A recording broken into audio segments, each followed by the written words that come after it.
পয়লা জানুয়ারির দিন ভগবানকে বললাম, ভগবান 2024 যেন ভালো কাটে। ভগবান কানে কানে বলল, ভাই তুই এখনো বেঁচে আছিস। এই বটু, পিকনিক করবি? হ্যাঁ, করব। 500 টাকা করে চাঁদা। ও, বুঝলি, আমার ওই দিন হবে না মনে হয়, একটা কাজ আছে।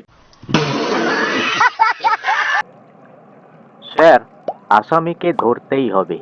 একের পর এক চুরি ছিনতাই হচ্ছে, কিন্তু তার হদিস পাওয়া যাচ্ছে না। তা ইন্সপেক্টর রানা, আপনি কোনো ক্লু পেলেন?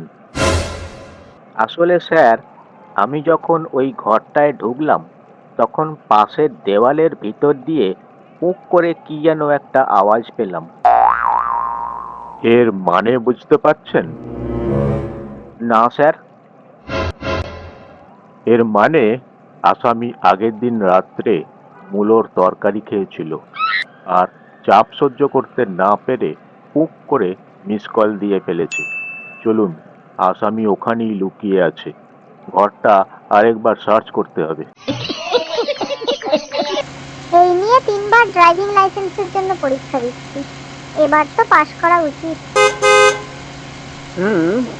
আচ্ছা, এবার বলুন তো, যদি রাস্তার একদিকে আপনার স্বামী আর অন্যদিকে আপনার ভাই থাকে, তাহলে আপনি কাকে মারবেন? নিজের বরকে। আরে ম্যাডাম, সবার আগে ব্রেক মারবেন। কাল সবাই খুব কান্নাকাটি করছিল, শুনলাম আপনি নাকি মারা গেছেন। মরেই তো গিয়েছিলাম, কিন্তু যমরাজ আমাকে জমালয়ে ঢুকতে দেয়নি। কি বলছেন মশাই?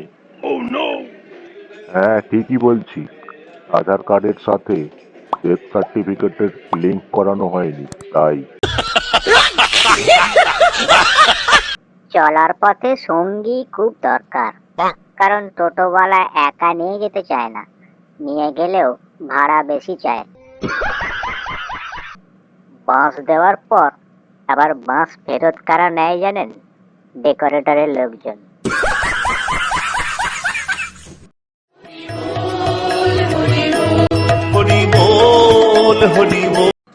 হ্যালো, তুমি কোথায়? তোমার গলাটা এমন শোনাচ্ছে কেন? আমি গাড়িতে, কিন্তু গাড়িটার স্টিয়ারিং, ব্রেক, ক্লাচ সব চুরি হয়ে গেছে। কি করে বাড়ি ফিরবো বুঝতে পারছি না। কি করব এখন? বুঝেছি, তুমি আবার ছাই পাশ গিলেছ। বেশি খাইনি তো, কিন্তু এখন কি করব সেটা বলো। আমার জীবনটা একেবারে শেষ করে দিলে। জুটে আছে আমার কপালে। তুমি পাশের সিটে সরে বসো, তাহলেই সব পেয়ে যাবে। যত সব। বলুন, কেমন আছেন? দূর দূর, সন্ধ্যাবেলা বাড়ি ফিরে একা একা বোর লাগে। বউ তো বসে বসে সিরিয়াল দেখে, নিজেই চা করে খাই। এত বিরক্ত লাগে কি বলবো। একটা কাজ করতে পারেন। কি করব? বউকে শুনিয়ে শুনিয়ে একবার 10 জাল বলবেন, ব্যাস 2-3 ঘন্টা কিভাবে যে কেটে যাবে টের পাবেন না। আর দেখবেন প্রায় 250 নতুন নতুন পশুর নাম জানতে পারবেন। এই ভজহরিদা, বলতে পারো লুঙ্গি কিভাবে আবিষ্কার হলো? এর পিছনে একটা ইতিহাস আছে।